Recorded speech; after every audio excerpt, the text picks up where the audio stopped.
नमस्कार विद्यार्थी मित्रांनो, स्वागत आहे तुमचं स्मार्ट स्टडी या आपल्या एज्युकेशनल यूट्यूब चॅनलवर. मित्रांनो, आज आपण ग्रामसेवक भरतीसाठी अत्यंत महत्त्वाचे प्रश्न पाहणार आहोत. तर चला मग सुरुवात करूया आजच्या व्हिडिओला. पहिला प्रश्न आहे, समानार्थी शब्द ओळखा.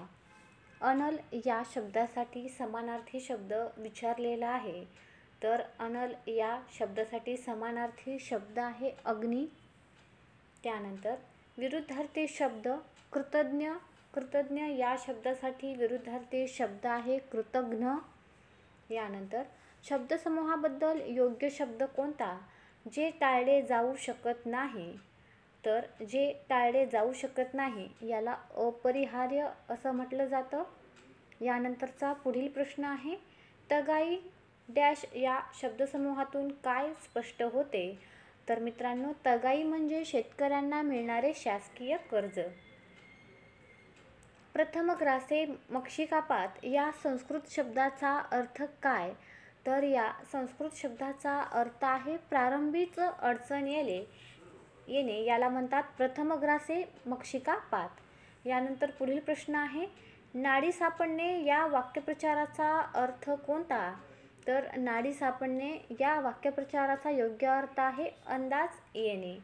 यानंतर शामियाना हा शब्द कोणत्या भाषेतून आलेला आहे?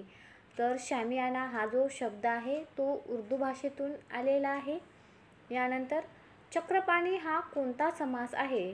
तर मित्रांनो, चक्रपाणी हा द्वंद्व समास आहे. त्यानंतर पुढील प्रश्न आहे, चक्रपाणी या शब्दाचा समास येईल बहुव्रीही समास. चक्र आहे पाणी म्हणजे आता ज्याच्या असा तो विष्णू ज्याला आपण असं म्हणतो. तर चक्रपाणी या शब्दाचा समास आहे बहुव्रीही. त्यानंतर ते शीतलोपचारी जागी झाली हळूच मग बोले औषध न लगे मजला परिसुनी जननी बरे म्हणूनी डोले. खालील अलंकार कोणता? आता या वाक्यातील अलंकार ओळखा असा प्रश्न आलेला आहे. तर न लगे म्हणजे मला लागत नाही. श्लेष. मित्रांनो, श्लेष अलंकार म्हणजे काय? जेव्हा एखाद्या शब्दाचे दोन अर्थ निघत असतात तेव्हा तेथे श्लेष अलंकार होत असतो आणि इथं जे रचना दिलेली आहे त्याचा अलंकार आहे श्लेष अलंकार. यानंतर पुढील प्रश्न आहे, मानदेशी माणसे या पुस्तकाचे लेखक कोण आहेत? तर मित्रांनो, या पुस्तकाचे लेखक आहेत व्यंकटेश माडगुळकर. तर व्यंकटेश माडगुळकर यांचा मानदेशी माणसे हा कथासंग्रह आहे आणि 1949 साली त्यांनी तो प्रकाशित केलेला आहे, हेही लक्षात ठेवा. त्यानंतर आपण इंग्लिशवरचे प्रश्न पाहू. Choose the opposite in meaning. Idle. तर याच्या विरुद्धार्थी शब्द कोणता आहे? तर तो आहे बिझी. त्यानंतर she is wise dash to understand it. तर शी इज वाईज याचं योग्य उत्तर असेल she is wise enough to understand it. One was substitution for one who does a thing for pleasure and not as a profession. तर यासाठी शब्दसमूहाबद्दल एक शब्द विचारण्यात आलेला आहे आणि या प्रश्नाचं उत्तर आहे ॲम्युटर म्हणजेच हौशी. What is the noun form of the word assume. तर याचं नाउन फॉर्म विचारण्यात आलेला आहे आणि त्याचं नाउन फॉर्म येईल ॲज्युम्शन. शी सिंग्स डॅश. तर शी सिंग्स स्वीटली, स्वीट्स का स्वीटेस्ट. तर यापैकी कोणतं बरोबर असेल? तर शी सिंग्स स्वीटली. त्यानंतर it is the same case dash I told you of. तर या प्रश्नाचं उत्तर असेल which I told you of. She is right आणि पुढे प्रश्नार्थक चिन्ह दिलेलं आहे म्हणजेच इथं आपल्याला ॲड अ क्वेश्चन टॅग करायचा आहे. तर शी इज राईट वाक्य होकारार्थी आहे. होकारार्थी वाक्याचा क्वेश्चन टॅग करत असताना आपण नकारार्थी करत असतो. तर वाक्यामध्ये सहाय्यकारी क्रियापद आहे इज आणि याचा क्वेश्चन टॅग येईल इजंट शी. त्यानंतर बाय हुक ऑर कुक. तर by hook or bye cook याचा अर्थ आहे बाय एनी मीन्स. त्यानंतर पुढील प्रश्न आहे, fill in the blanks. Everest is dash highest peak in the world. तर आर्टिकलवरचा हा प्रश्न आहे आणि सुपरलेटिव्ह डिग्रीमध्ये आपणास माहीतच आहे की विशेषणाच्या अगोदर काय येत असतं, तर द येत असतं. यानंतरचा पुढील प्रश्न आहे, choose the correct spelling from the following group of words given below. तर करेक्ट स्पेलिंग विचारलेली आहे आणि शब्द आहे गॅझेट. तर याची स्पेलिंग करेक्ट कोणती आहे, तर GAZETTE. यानंतर पुढील जे प्रश्न आहेत ते जनरल नॉलेजवरचे प्रश्न आहेत. नुकताच खालीलपैकी कोणता खलनायकास 2013चा दादासाहेब फाळके पुरस्कार देण्यात आला होता. तुम्ही सध्या 2020, 21, 22, 23 या 4 वर्षाचे करून जा. हा 2013च्या वेळेस विचारलेला प्रश्न आहे आणि त्यावेळेस याचं उत्तर होतं प्राण. यानंतर पुढील प्रश्न आहे, महाराष्ट्रातील डॅश शहर मुंबई हैदराबाद या राष्ट्रीय महामार्गावर वसलेले आहे. तर या प्रश्नाचं उत्तर आहे नांदेड. जागतिक पर्यावरण दिन कोणत्या दिवशी साजरा केला जातो. तर मित्रांनो, तुम्हा सर्वांनाच या प्रश्नाचं उत्तर माहिती असेल की 5 जून या दिवशी जागतिक पर्यावरण दिन साजरा केला जातो. यानंतर पुढील प्रश्न आहे, डॉक्टर नॉर्मन बोरलॉग यांच्या नावाने असलेला बोरलॉग पुरस्कार डॅश क्षेत्रातील असामान्य कार्याबद्दल प्रदान केला जातो. तर जो नॉर्मन बोरलॉग हा पुरस्कार आहे, तुम्हा सर्वांनाच माहिती असेल की कृषी क्षेत्रात असामान्य कार्याबद्दल हा प्रदान केला जातो. वाघासाठी राखीव असलेले जिम कॉर्बेट राष्ट्रीय उद्यान डॅश येथे आहे. आता जिम कॉर्बेट हे राष्ट्रीय उद्यान सुरुवातीचं एकदम पहिल्यांदा स्थापन झालेलं राष्ट्रीय उद्यान आहे आणि हे उत्तराखंड राज्यात आहे आणि सध्या याचं नाव बदलून रामगंगा ठेवण्यात आलेलं आहे, हेही लक्षात ठेवा. आणि हे कुठे आहे, तर नैनिताल. यानंतर विमान दल, नाविक दल आणि आरमार यांचे सेनापती आणि इतर प्रमुख अधिकारी नेमण्याचा अधिकार कोणाला आहे. आणि मित्रांनो, या प्रश्नाचं उत्तर आहे राष्ट्रपती. राष्ट्रपतीचा उत्कृष्ट सल्लागार म्हणून डॅशना काम करावे लागते. आणि कोणाला काम करावे लागते, तर उत्कृष्ट सल्लागार म्हणून असा प्रश्न विचारण्यात आलेला आहे. तर पंतप्रधान, सभापती आणि उपराष्ट्रपती हे सर्वांनाच काम करावे लागते. यानंतर पुढील प्रश्न आहे, या मराठी संतांची भारुडे व गवळणी आजही जनसामान्यात लोकप्रिय आहेत.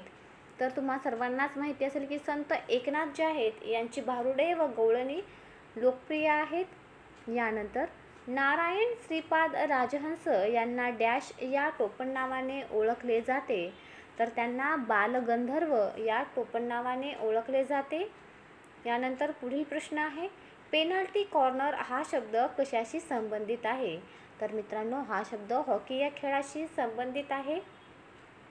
आता जे मॅथ्सचे क्वेश्चन्स आहेत त्यांचं सविस्तर सोल्युशन उद्याच्या व्हिडिओमध्ये तुम्हाला पाहावयास भेटेल.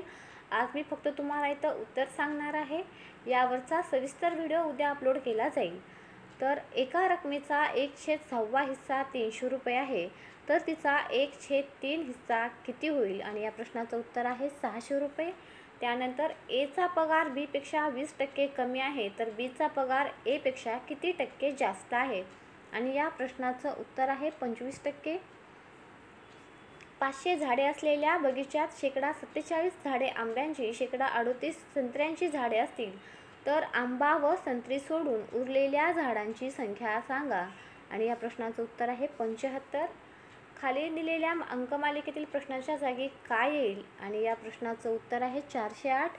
1 जानेवारी 2002 रोजी मंगळवार असेल, तर 1 जानेवारी 2008 रोजी कोणता वार असेल. आणि या प्रश्नाचं उत्तर आहे मंगळवार. एका रकमेची चक्रवाढ व्याजाने 2 वर्षाची रास 2420 रुपये आणि 3 वर्षाची रास 2662 रुपये होते, तर व्याजाचा दर काय असावा. आणि या प्रश्नाचं उत्तर आहे 10%. गवताच्या कुरणामध्ये रोवलेल्या खांबास एक शेळी बांधलेली आहे. तिच्या गळ्याला बांधलेल्या दोराची लांबी 21 मीटर आहे, तर ती शेळी किती जागेतील गवत खाऊ शकते. तर या प्रश्नाचं उत्तर आहे 1386 चौरस मीटर. 12ची 12 पट ही कशाची 9 पट आहे. तर मित्रांनो, या प्रश्नाचं उत्तर आहे 16. 15 मजूर रोज 8 तास काम करून एक काम 18 दिवसात पूर्ण करतात, तर तेच काम 16 मजूर रोज 9 तास काम करून किती दिवसात संपवतील. आणि या प्रश्नाचं उत्तर आहे 12 दिवस. वडील व मुलगा यांच्या आजच्या वयाचे गुणोत्तर 10:3 आहे आणि 9 वर्षानंतर त्यांच्या वयाचे गुणोत्तर 7:3 होईल. तर मुलाचे आजचे वय किती? तर मुलाचे आजचे वय असेल 12 वर्ष. या सर्व प्रश्नांची विथ सोल्युशन तुम्हाला उत्तरं उद्याच्या व्हिडिओमध्ये पाहावयास भेटतील. यानंतर आपण पुढील प्रश्न पाहू, जे की तांत्रिक आहेत. एखाद्या गावासाठी ग्रामपंचायत कोण जाहीर करतो? तर या प्रश्नाचं उत्तर आहे विभागीय आयुक्त. विभागीय आयुक्त जे असतात ते एखाद्या गावासाठी ग्रामपंचायत जाहीर करत असतात. ग्रामराज्याच्या कल्पनेचा पुरस्कार प्रथम कोणी केला? तर मित्रांनो, या प्रश्नाचं उत्तर आहे महात्मा गांधी यांनी ग्रामराज्याच्या कल्पनेचा सर्वप्रथम पुरस्कार केलेला आहे. त्यानंतर पुढील प्रश्न आहे, खालीलपैकी कशाची लागवड कोरडवाहू जमिनीत केली असता ते अधिक फायद्याचे व सोयीस्कर ठरते? तर मित्रांनो, या प्रश्नाचं उत्तर आहे फळझाडे. खालीलपैकी कोणते खत नैसर्गिक आहे? तर या प्रश्नाचं उत्तर आहे कंपोस्ट. हे जे खत आहे ते नैसर्गिक खत आहे. ग्रामीण विकास कार्यक्रमात ग्रामीण पातळीवर काम करणारा जनतेचा मार्गदर्शक व तत्त्वज्ञ व मित्र अशी संज्ञा असलेली व्यक्ती पुढीलपैकी कोणती? तर ही व्यक्ती जी आहे ती व्यक्ती म्हणजे ग्रामसेवक, जी की ग्रामीण पातळीवर काम करणारी आहे आणि ती जनतेचा मार्गदर्शक, तत्त्वज्ञ व मित्र अशा ग्रामसेवक याला संज्ञा दिलेल्या आहेत. यानंतर पुढील प्रश्न आहे, पुढीलपैकी कोणते पीक हवेतील नत्र घेऊन त्याचे जमिनीत स्थिरीकरण करू शकते? तर हे जे पीक आहे ते आहे मूग. यानंतर पुढील प्रश्न आहे, गहू पिकामध्ये पाणी व्यवस्थापनासाठी अतिसंवेदनशील अवस्था कोणती? तर मित्रांनो, याचं उत्तर आहे मुळे फुटणे. क्षारयुक्त जमिनीचे वर्गीकरण डॅशच्या प्रमाणावरून करतात? तर क्षारयुक्त जमिनीचे वर्गीकरण जे करतात ते सोडियमच्या प्रमाणावरून करतात. डाळवर्गीय पिकांचे उत्पादन वाढीसाठी कोणती सूत्रे महत्त्वाची आहेत? तर जी डाळवर्गीय पिके आहेत त्यांच्या उत्पादन वाढीसाठी जी सूत्रे आहेत ती बियाण्यास रायझोबियमची प्रक्रिया, 25 किलो नत्र किंवा हेक्टरी आणि पीक संरक्षण हे वरीलपैकी सर्व जी सूत्रे आहेत ते डाळवर्गीय पिकांच्या उत्पादन वाढीसाठी महत्त्वाचे आहेत. यानंतर पुढील प्रश्न आहे, ग्रामसभा ही खालीलपैकी कोणत्या व्यक्तींनी मिळून बनते? हा प्रश्न खूप वेळा विचारण्यात आलेला आहे. तर ग्रामसभा ही कोणत्या व्यक्तींनी मिळून बनते? तर या प्रश्नाचं उत्तर आहे गावातील सर्व प्रौढ मतदार, ज्यामध्ये स्त्रियाही आल्या आणि पुरुषही आले. मुंबई ग्रामपंचायत अधिनियम 1958 मधील कलम 7 हे खालीलपैकी कोणत्या विषयाशी संबंधित आहे? आणि या प्रश्नाचं उत्तर आहे ग्रामपंचायतीचे कर विषयक बाबीशी संबंधित असणारं कलम 7 आहे आणि अधिनियम आहे 1958. यशवंत पंचायत राज अभियान कशाशी संबंधित आहे? आणि मित्रांनो, या प्रश्नाचं उत्तर आहे स्थानिक स्वराज्य संस्थांच्या कार्यशीलतेचे मूल्यमापन करण्यासाठी यशवंत पंचायत राज अभियान संबंधित आहे. यानंतर पुढील प्रश्न पाहू, महाराष्ट्र जिल्हा परिषद व पंचायत समिती अधिनियमातील अगदी अलीकडील सुधारणेनुसार जिल्हा परिषदेवर स्त्री प्रतिनिधीसाठी जागा राखीव ठेवण्यात आल्या आहेत. आणि या प्रश्नाचं उत्तर आहे 1/2.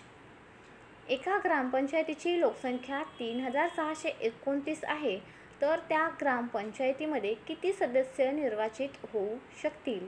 आणि या प्रश्नाचं उत्तर आहे 11.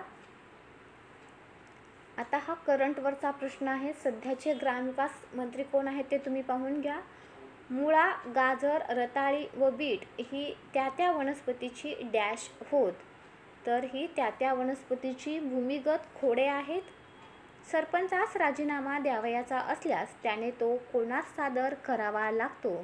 तर सरपंचाला जर राजीनामा द्यावयाचा असेल तर तो आपला राजीनामा पंचायत समितीचे जे सभापती असतात त्यांना सादर करतो. यानंतर पुढील प्रश्न आहे, पंचायत समितीच्या सदस्यांच्या निवडणुकीच्या वैधतेविषयी विवाद निर्माण झाल्यास त्यावर निर्णय देण्याचे अधिकार कोणास आहेत? तर ते अधिकार आहेत जिल्हाधिकारी यांना. हरित क्रांती नावाने ओळखले जाणारे नवीन कृषी धोरण राबविण्यास देशात डॅश या वर्षापासून सुरुवात झालेली आहे. तर या प्रश्नाचं उत्तर आहे 1965. इसवी सन 1957मध्ये नेमण्यात आलेल्या बलवंतराय मेहता समितीने डॅश तर सत्तेच्या विकेंद्रीकरणाची शिफारस केली का? लोकशाहीच्या विकेंद्रीकरणाची शिफारस केली. स्थानिक स्वराज्य संस्था भ्रष्ट असल्याचे प्रतिपादन केले. तर मित्रांनो, या प्रश्नाचं उत्तर आहे सत्तेच्या विकेंद्रीकरणाची शिफारस बलवंतराय मेहता समितीने केलेली होती, जी की 1957मध्ये स्थापन झालेली होती. त्यांनी त्रिस्तरीय व्यवस्था सांगितलेली होती. ग्रामीण भागामध्ये ग्रामीण स्तरावर ग्रामपंचायत, त्यानंतर पंचायत समिती आणि जिल्हा स्तरावर जिल्हा परिषद अशी त्रिस्तरीय व्यवस्था बलवंतराय समितीने सांगितलेली होती. त्यांची स्थापना वर्षही लक्षात ठेवा, तेही परीक्षेला विचारलं जाऊ शकतं, 1957. यानंतर पुढील प्रश्न आहे, मार्गदर्शक तत्वांच्या प्रकरणातील कोणत्या कलमाने पंचायतीची स्थापना करण्याचे निर्देश राज्यांना दिले आहेत? आणि या प्रश्नाचं उत्तर आहे ऑप्शन नंबर 3, कलम 40. तुम्हा सर्वांना माहिती असेल की कलम 40 हे कशाशी संबंधित आहे? तर पंचायत राज संस्थेशी संबंधित आहे, जे की ग्रामीण भागातील ग्रामस्तरावरच्या पंचायतीची स्थापना करण्याशी संबंधित आहे. यानंतर पुढील प्रश्न आहे, कोणत्या सिंचन पद्धतीत जमिनीचा ओलावा नेहमी वापसामध्ये ठेवला जातो? आणि या प्रश्नाचं उत्तर आहे ठिबक. केंद्र शासनाच्या महात्मा गांधी राष्ट्रीय ग्रामीण रोजगार हमी योजनेअंतर्गत मजुरांना डॅश दिवस काम पुरविण्याचे बंधन आहे. आणि या प्रश्नाचं उत्तर आहे 100. डांगी ब्रीड हे मूळचे डॅश या राज्यातील आहे? तर या प्रश्नाचं उत्तर आहे महाराष्ट्र. महात्मा गांधी राष्ट्रीय ग्रामीण रोजगार हमी योजनेअंतर्गत ग्राम पातळीवरील वार्षिक आराखड्यात समाविष्ट करावयाच्या कामाची निवड कोणामार्फत केली जाते? तर या प्रश्नाचं उत्तर आहे ग्रामसभेमार्फत केली जाते. यानंतर पुढील प्रश्न आहे, ठिबक सिंचन पद्धत वापरल्यामुळे पाण्याची कमीत कमी किती टक्के बचत होते? तर मित्रांनो, पाण्याची जी बचत होते ती कमीत कमी 25% बचत होते. कोल्हापूर पद्धतीचे बंधारे हे शासनाने विहित केलेल्या पुढीलपैकी कोणत्या वर्गात समाविष्ट केले जातात? तर या प्रश्नाचं उत्तर आहे लघु सिंचन प्रकल्प. मोसंबीमध्ये फळाची गळती थांबविण्यासाठी डॅश संवर्धकाची फवारणी करतात? तर या प्रश्नाचं उत्तर आहे NAA 20 ppm. निळी क्रांती खालीलपैकी कशाशी संबंधित आहे? तुम्हा सर्वांनाच माहिती असेल की जी नील क्रांती आहे ती संबंधित कशाशी आहे? तर मत्स्योत्पादनाशी संबंधित आहे. त्यानंतर पुढील प्रश्न, लोकसंख्येनुसार ग्रामपंचायतीची सदस्य संख्या खालीलपैकी किती असते? आणि या प्रश्नाचं उत्तर आहे 5 ते 17. सर्व शिक्षा अभियानाचे घोषवाक्य पुढीलपैकी कोणते आहे? तर मित्रांनो, सर्व शिक्षा अभियानाचे घोषवाक्य जे आहे ते तुम्हा सर्वांनाच माहिती असेल की सारे शिकूया आणि पुढे जाऊया. यानंतर शेवटचा प्रश्न आहे, पुढीलपैकी कोणत्या जनावराच्या दुधात घृतांशाचे प्रमाण जास्त असते? आणि या प्रश्नाचं उत्तर आहे म्हैस. तर अशा प्रकारे मित्रांनो, आज आपण मराठी, इंग्लिश तसेच तांत्रिक आणि जे सामान्य ज्ञानावरील प्रश्न होते ते पाहिलेले आहेत. आणि जे मॅथचे प्रश्न आहेत त्याचं सविस्तर सोल्युशन उद्याच्या व्हिडिओमध्ये अपलोड केलं जाईल. व्हिडिओ पाहिल्याबद्दल तुमचे मनापासून आभार. तसेच जर तुम्हाला व्हिडिओ आवडला असेल तर व्हिडिओला लाईक करा, तुमच्या मित्रांपर्यंत शेअर करा आणि चॅनलला सबस्क्राईब करायला विसरू नका. भेटूया पुढच्या व्हिडिओमध्ये. पुन्हा एकदा तुम्हा सर्वांचे व्हिडिओ पाहिल्याबद्दल मनापासून आभार.